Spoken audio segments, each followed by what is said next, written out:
গত ৩০ এপ্রিল জামালপুরের নিজ নির্বাচনী এলাকায় একটি জানাজা ও দাফনে অংশ নেন ধর্মমন্ত্রী ফরিদুল হক খান। সে সময় ভিড়ের মধ্যে তার পাঞ্জাবির পকেট থেকে খোয়া যায় আইফোন 15 প্রো ম্যাক্স মোবাইল।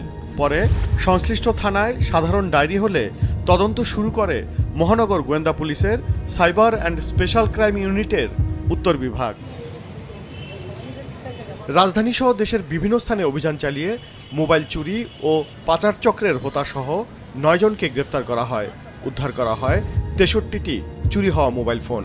পরে তাদের দেয়া তথ্যে মালয়েশিয়া থেকে উদ্ধার করা হয় ধর্ম প্রতিমন্ত্রীর সেই আইফোনও।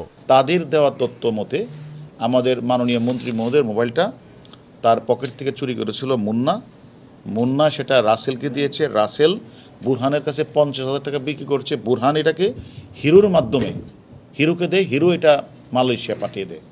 তারপরে আমরা একে একে মুন্না, রাসেল এদেরকে গ্রেপ্তার করার পরে আমাদের প্রেশারাইজ করার পরে নেপাল মালয়েশিয়া থেকে তারা মোবাইলটা ফিরত দিয়েছেন। এবং এরকমভাবে তারা ভিআইপিদের টার্গেট করে অথবা আমলা বা সরকারি কোনো কর্মকর্তা যারা হয়তো কোনো সময় জানাজায় যায়, কোনো সময় তারা বিভিন্ন সামাজিক অনুষ্ঠানগুলিতে যায়, অথবা রাজনীতিবিদ হলে তারা যখন অনেকে আছে যারা মিছিল মিটিংয়ে যায়, এইগুলিতে তারা উৎপেতে থাকে। একমাত্র ওয়ালটন এসি দিচ্ছে 1 বছরের রিপ্লেসমেন্ট গ্যারান্টি। গোয়েন্দা পুলিশ জানায় চক্রগুলো চুরি করা দামি মোবাইল ফোন প্রথমে কুরিয়ারে চট্টগ্রাম ও পরে সেখান থেকে বিভিন্ন দেশে পাচার করে। এছাড়াও কিছু ফোনের লক খুলে IMEI পরিবর্তন করে বিক্রি করত চক্রটি। তাই হারিয়ে যাওয়া ফোন আর খুঁজে পাওয়া যায় না। কুরিয়ার সার্ভিসের মাধ্যমে তারা ওই রিয়াজউদ্দিন মার্কেটে আরেকটি চক্র আছে, সেই চক্রের কাছে পাঠিয়ে দেয়। তারা আবার এটা মালয়েশিয়া, ইন্ডিয়া, দুবাই পাঠিয়ে দেয়।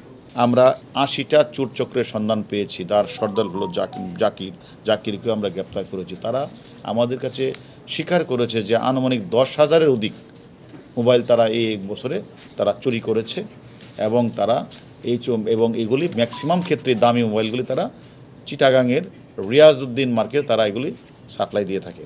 এবং আমরা এদেরকে এরা কোথায় কোথায় তাদের ঢাকা শহরেও কোন কোন জায়গায় তাদের মার্কেট আছে সেটাও আমরা তাদের নাম্বার পেয়েছি, সেগুলি আমরা খোঁজখবর নিচ্ছি। পাশাপাশি রিয়াজউদ্দিন মার্কেট এলাকার নিয়ন্ত্রণ তাদেরও খোঁজখবর নিচ্ছি। এর আগে 2021 সালে রাজধানীর বিজয় সরণি এলাকায় সাবেক পরিকল্পনা মন্ত্রীর ছিনতাই হওয়া আইফোন উদ্ধার করে দেয় পুলিশ। ওবায়দুল কবির, মাছরাঙা সংবাদ, ঢাকা।